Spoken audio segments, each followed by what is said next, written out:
Welcome to another deep dive. You know, we always try to find some really cool stuff to dig into. Yeah.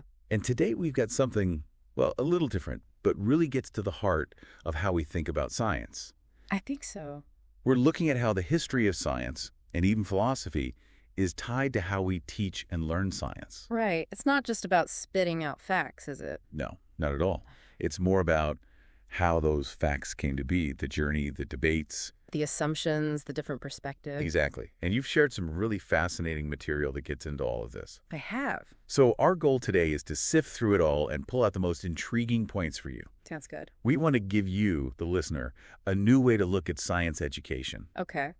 And maybe even some of those light bulb moments, you know, those aha moments where you see things in a whole new light. Yeah, I like those. Okay, so the core of what we're exploring comes from an introduction to a book. Right. It's called New Perspectives in History, Philosophy, and Science Teaching. Quite a mouth. It is. But this intro, it's like a map of a really complex landscape of ideas. Mm-hmm. It points out key people, debates, and different schools of thought. Different ways of thinking about how these fields connect, basically. Exactly. And why should you care about all of this?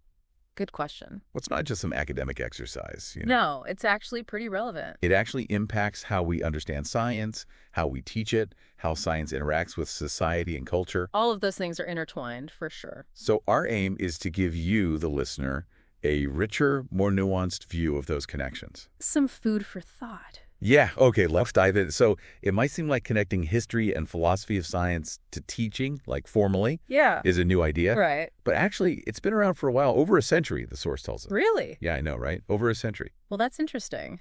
So we'll use the abbreviation HPS and ST Okay. for history, philosophy, science, and science teaching. Okay, so formal research in this area goes back to 1887. Wow, that's going way back. Yeah, that year, Ernst Mach founded what's considered the very first science education journal. Mach, he was quite a figure, wasn't he? Yeah, he's a physicist, a philosopher. Look, he's a professor, too. Yeah, a real Renaissance man. So this journal? Oh, yeah, the journal was called Zeitschrift für den physikalischen und chemischen Unterricht. Oh, my, that's a bit of a tongue twister. I know, right? But what's important here, I think, is the recognition, even back then, that how we teach science is deeply linked to its history. And its philosophical foundations. Exactly. 1887, it really shifts your perspective. Yeah, it does. Why do you think there was this early interest in connecting these fields? Well, I think people started to realize that just presenting facts didn't necessarily lead to real understanding. That makes sense. Like, okay, you can memorize the periodic table, but do you really grasp what those elements are, how they interact? Unless you see the bigger picture. Right, the history, the struggles, the questions people wrestled with.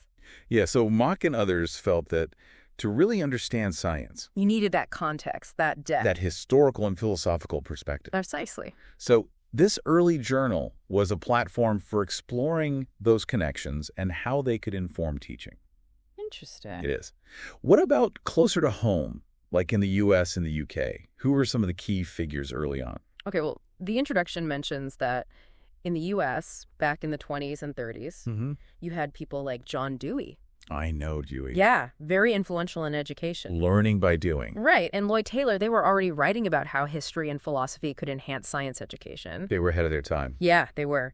Then, mid-20th century, real blossoming of the field. People like James Conant, Gerald Holton, Stephen Brush. Big names. They really lead the groundwork for the whole HPS and ST tradition in the U.S. Okay, and in the U.K.? Similar story, actually. Cool. Thomas Henry Huxley, 19th century, arguing for understanding the history of scientific ideas.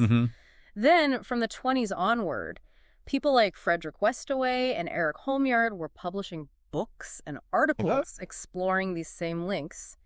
Later, in the 60s and beyond, you had John Bradley and Joan Solomon carrying on this important work in the UK context. It's starting to feel like a real intellectual movement, not just a few isolated people. It was. And get this, it wasn't just a Western thing. Oh, interesting. The source really emphasizes that these HPS and ST investigations, they weren't just happening in the US and the UK.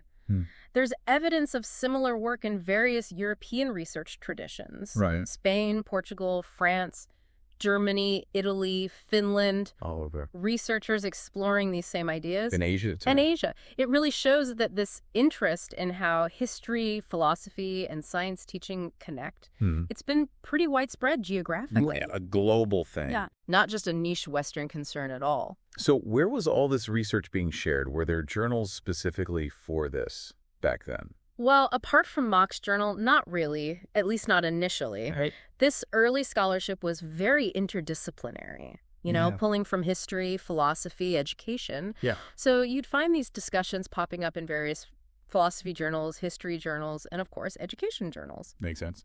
And book series, too. Interesting. It really reflects how the field was emerging at the time, kind of finding its own identity. Okay, now for a little twist. A twist. Yeah, we're going to look at something seemingly unrelated. Okay, I'm intrigued. Feng Shui. Feng Shui. I know, right? How does an ancient Chinese practice connect to all of this? Yeah, good question. Well, the source presents Feng Shui as a fascinating case study. Okay. It's described as this ancient Chinese belief system and practice, going back thousands of years, that focuses on achieving harmony with the flow of qi. Qi, that's like a universal life force or energy, right? Exactly, with the aim of improving people's lives and their surroundings. Yeah, I've heard of it. Pretty popular these days, even in the West. Yeah, it is. But here's what's really surprising. What's that?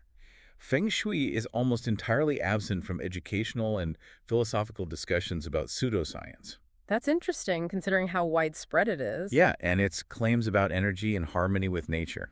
You'd think it would be a common example in those debates, right? Exactly. But it's strangely neglected. A real blind spot, maybe. Maybe. So can you tell us a bit more about the history and the ideas behind Feng Shui? Sure. The term Feng Shui itself really crystallized with Guopu's Book of Burial, which dates back to around the 4th century AD, during the Jin dynasty in China. Okay. Guo described Feng Shui in terms of how qi behaves, which he saw as this fundamental energy that pervades everything. Qi is carried by wind and either gathers or disperses by water. Hence the name Feng Shui, wind water. Right. And it's interesting that this understanding of north-south qi lines actually played a role in the development of early Chinese geomantic compasses. Oh, wow. I didn't know that. Which then became the basis for magnetic compasses that were later used in the West for navigation. Fascinating how these things connect across cultures. Yeah, a real link to the history of technology there. It is. The source also mentions some early encounters between Feng Shui and Western science. Right. What can you tell us about those? So there are two key encounters highlighted. Yeah. The first one is with Matteo Ricci, a Jesuit priest who lived in China from the late 16th to early 17th centuries. He's known for trying to bridge Chinese and Western knowledge systems. Okay. The second one is with Ernst Johann Eichel, a Protestant missionary. Okay. He was active in the 19th century. These encounters are historically significant, Yeah. but they also highlight these ongoing issues we have with modernization and multicultural science. When different worldviews collide. Exactly. How do we reconcile them? The philosophical, the cultural, the educational dimensions. Yeah, all those aspects are still relevant today I can imagine. as we interact with different cultures. Okay, so what were some of the main sticking points in those encounters? Well, they really exposed these fundamental differences in how each culture saw the natural world. Oh. For example, empirical observation, which was becoming increasingly important in the West, Yeah. clashes with traditional beliefs like those found in Feng Shui. Ah, right. And it also revealed the challenges of really understanding across cultures and how easily misinterpretations can happen when different knowledge systems come into contact. Yeah. Something to keep in mind in our globalized world. Absolutely. The outline mentions efforts in 20th century China to modernize and even suppress Feng Shui. That's right. Seems like a big societal shift. It was. In the 20th century, there was this big push for modernization in China.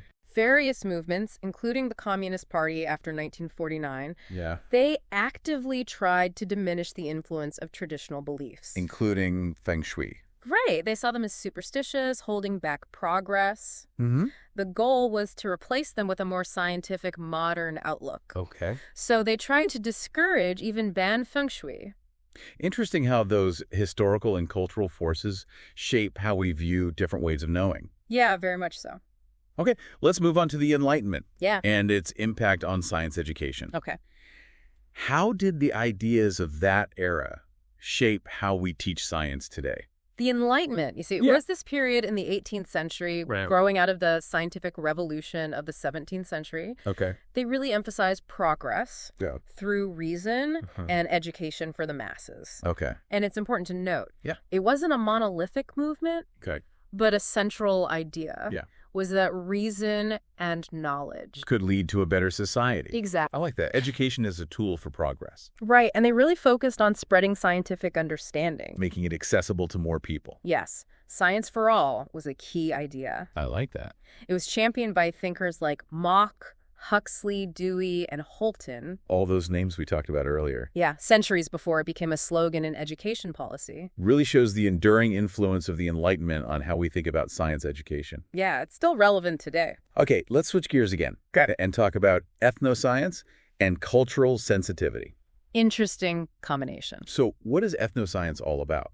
Well, it's a well-established field in anthropology, and it's something that science educators can learn a lot from. Right. Essentially, it studies how different cultures understand and interact with the natural world. Okay, so different cultures have different ways of knowing, different systems of knowledge about nature.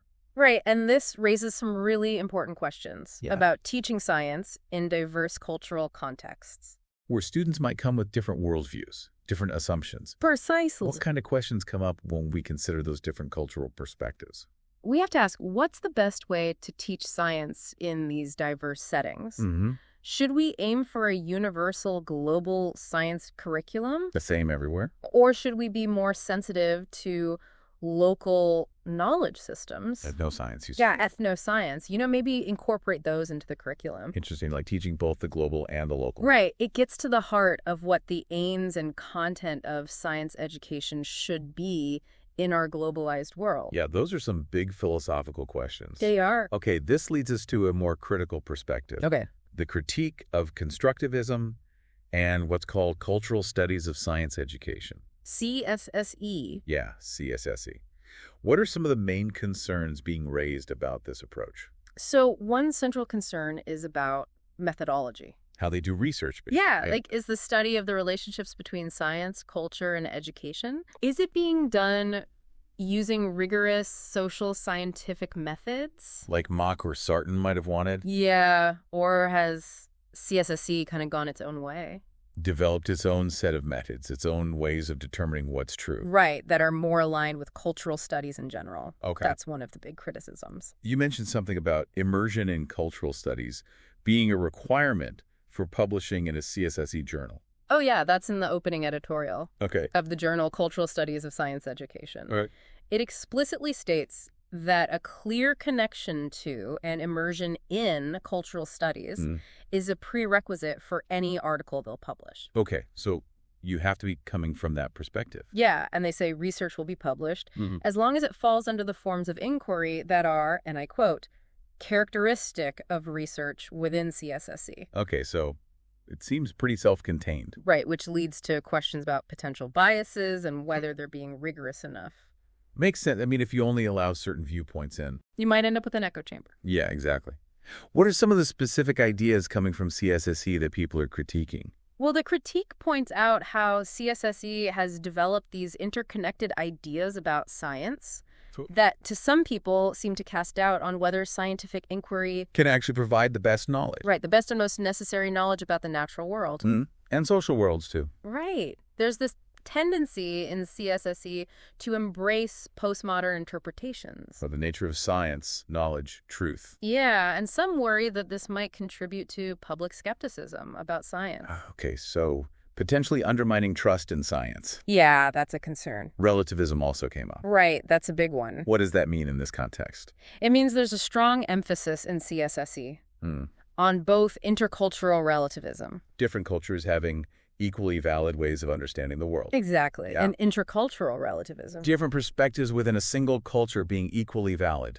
Right, and for some, this commitment to relativism, Seems to define the field. yeah, it's like a core principle. And the problem is, Well, the concern is that this relativism could be problematic. Yeah, intellectually, politically, and maybe even culturally. Wow, that's a pretty strong statement. Yeah. Why is it seen as so problematic? Because if all knowledge systems are equally valid, just because they exist within a particular culture, then it becomes really difficult to say, well, some beliefs are just plain wrong, maybe even harmful. Yeah, I see what you mean. And it could make it harder to address global challenges that need a shared understanding based on, evidence. Exactly. Plus, it might erode the whole idea of objective truth. And the progress that can be achieved through science. Right. If everything is relative, then what's the point of searching for truth? I can see how that could be an issue. It is. It is. Okay, let's move on from CSSE and talk about Ernst Mach again. Okay. What were his main insights about science pedagogy? Well, Mach, being both a scientist and educator, believed that good science teaching needed to consider two things. Okay. The logical structure of the subject, it's epistemology, basically, and how students actually learn the psychology of it all. Okay, so how the brain works, how we process information. Exactly. So he was saying don't just focus on the logic of the subject. Right. You have to take into account how students' minds work. Precisely. Yeah, that makes sense. His core principle Yeah. was that teaching should primarily proceed psychologically. Meaning? That you shouldn't introduce new concepts or theories. Until the student feels a need for them. Yeah, until they're ready. Until they're like, wait, I need to know this to understand what's going on. So it's about sparking that curiosity. Yeah, creating that gap in their understanding. And then providing the explanation. Exactly. I like that. Makes learning more engaging. For sure. Mach also emphasized clarity Oh, yeah. and explicitness in teaching. Right, but he warned against prioritizing complete certainty or formal definitions from the start. If it goes over the students' heads. Yeah, if they're not ready for it, if it doesn't fit their current understanding. It could be counterproductive. Yeah, like throwing them into the deep end. Yeah, you got to build up to those complex concepts. Absolutely. Step by step. And make sure it aligns with the goals of instruction. Okay, let's talk about the idea of being enlightened. Enlightened, huh? Yeah, it's a word we use a lot, but what does it really mean, especially in this context? Well, in everyday language, being enlightened usually means being well-informed about something, having those aha moments. Like we talked about. Yeah, where you suddenly understand something new. Okay. Or it can imply freedom from ignorance. Superstition, preconceived notions. Yeah, that too. Okay, so it's about both acquiring knowledge and having a deeper understanding. Right, both are important. Immanuel Kant also had some thoughts about enlightenment. Oh, yeah, he did. What was his take? Kant, he defined enlightenment as humanity emerging from what he called self-incurred immaturity. Self-incurred. That's an interesting choice of words. Yeah. Like we bring it upon ourselves. Yeah, and he described this immaturity. Which is the inability to use one's own understanding. Right, without guidance from someone else. So relying on external authority instead of thinking for yourself. Exactly. Okay, so for Kant, being enlightened means being an independent thinker. Yeah, he really emphasized courage and using your own intellect. Not blindly following authority, tradition, convention. Right, questioning everything. It's about thinking critically. And not being afraid to challenge the status quo. But is this immaturity always our own fault? Well, the source points out that sometimes the inability to use one's own understanding isn't necessarily a personal failing. Right, it could be due to circumstances. Lack of education. Yeah, lack of opportunity. Or just not being given the tools to think critically. Exactly. So while Kant stresses individual effort, he also recognizes that societal factors play a role. Okay, so it's a complex issue. It is. The outline also raises this interesting question about lay people. And even scientists outside their own fields. Accepting scientific claims based on authority. Does that count as immaturity in Kant's view? That's a tough one. Right. I mean, in our complex world, we often have to rely on experts. Doctors, engineers. Yeah, scientists too. Because we can't be experts in everything. Right. A physicist might not have the time or expertise to verify every claim in biology. Yeah, we have to trust the experts in their respective fields. Exactly. So are we being immature if we do that? It kind of challenges the idea of complete intellectual autonomy. Yeah, it blurs the line between relying on expertise and maybe failing to think for ourselves. Okay, let's move on to the Enlightenment tradition and science education in Turkey. Okay. How did those ideas take hold and evolve in the Turkish context? Well, the Enlightenment in Europe was largely a reaction to things like religious dogma and aristocratic power. Okay. It advocated for rationality, skepticism, and a freer, more open society. Some key Enlightenment principles were universalism, objectivity, rationality, empiricism. scientism, anti-revelationism. Naturalism, utilitarianism, optimism, and individual independence. Right. And in Turkey, the development of the modern secular Turkish state. And its educational system. Yeah. Starting with reforms in the Ottoman Empire. Okay. It reflects a unique engagement with these ideas. It's a complex story. For sure. Okay. What were some of the initial steps taken to modernize the education system in the Ottoman Empire? Well, in the 19th century, the Ottoman Empire started establishing modern schools. Alongside the traditional religious institutions. Right. They created military academies and teacher training colleges modeled after Western ones. Normal schools. Yeah, normal schools. And importantly, they started including girls in middle education. Okay, a step towards equality. It was.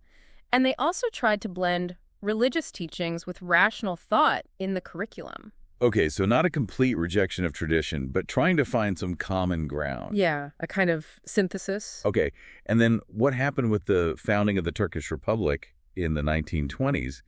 That seems like a big turning point. That was a huge change. Okay. The new republic under Ataturk went through a massive secularization and modernization program. Okay. The Sultanate and the Caliphate were abolished. Big changes. And in 1924, a key law was passed. The law on the unification of instruction. Also known as Teviye Tedrisat. Right, which put all education under the Ministry of Education. Okay. This led to closing traditional religious schools, like the madrasas. And opening secular state-run schools. Right, a big move towards a more unified and secular system. Okay. The outline says secularism in Turkey has a unique character. It does. How so? Well, unlike some Western models. Where there's a strict separation of religion and state. Yeah. In Turkey, the state has historically kept some control over religious affairs. Okay. Through what? The Directorate of Religious Affairs. Okay. Also known as the Diyanet.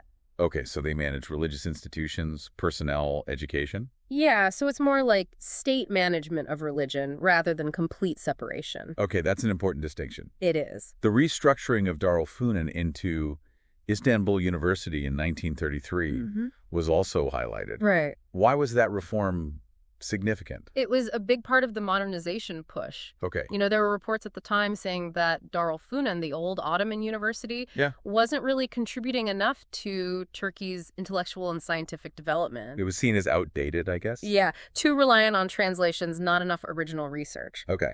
So Istanbul University was meant to be this modern, research-oriented institution that would advance knowledge. And support the secular nation state. Right, a kind of national project. Okay.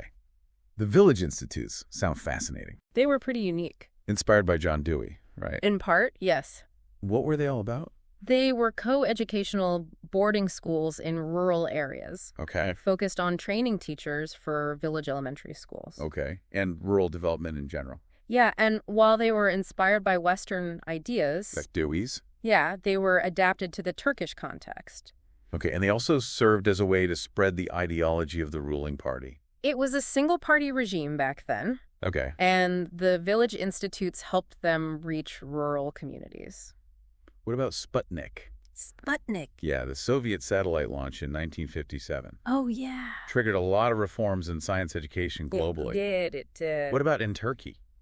Well, similar to other places, Sputnik led to reforms in Turkish science education, too. Okay, for example? They introduced concepts like atomic theory and the theory of evolution to textbooks. Okay. Any notable omissions? Interestingly, plate tectonic theory wasn't included. At that time? Right. But overall? They pushed for better science curriculum. Makes sense.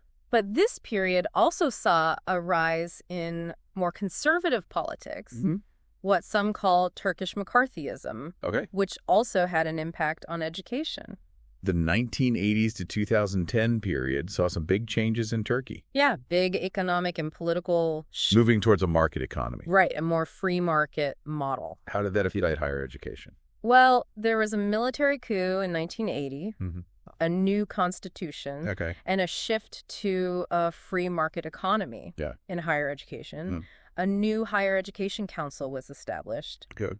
UK is called. Okay, Bo. Which centralized control, but maybe more importantly, they allowed non-profit foundation universities. Okay, so private universities. Yeah, Which led to some depoliticization. They became more focused on competition and attracting students. Okay, makes sense. And the growing middle class. Wanting to integrate with the global economy also played a role in those changes. Okay, so a lot of factors converging. Yeah, it was a complex topic. There were also changes to the length of mandatory education, right? Right. They increased it from 5 to 8 years. Okay. And what about religious vocational schools? Well, a key aspect of that reform was that vocational schools, including religious ones, like the Imam Khatib schools, weren't offered during the mandatory middle school years. Okay, so they weren't part of the core curriculum. Right. But later on, there was an increase in these religious schools. Oftentimes at the expense of general high schools. Yeah, which has sparked debate about the balance between secular and religious education. The rise of constructivism and postmodernist ideas in Turkish education faculties was also mentioned. Yeah, that's an interesting trend. Was that a purely internal thing, or were there influences from outside Turkey? It was largely influenced by global trends. Okay, how so? Well, during the 80s and 90s, the Turkish state sponsored many students to study abroad. Okay, in the West. Yeah, places like the UK and the US. Where constructivism was dominant. Exactly, and those students came back to Turkey and brought those ideas with them into teacher training and curriculum development. So it had a big impact on educational thinking. Yeah, a ripple effect. And how did all of that play into the controversies around teaching evolution in Turkey?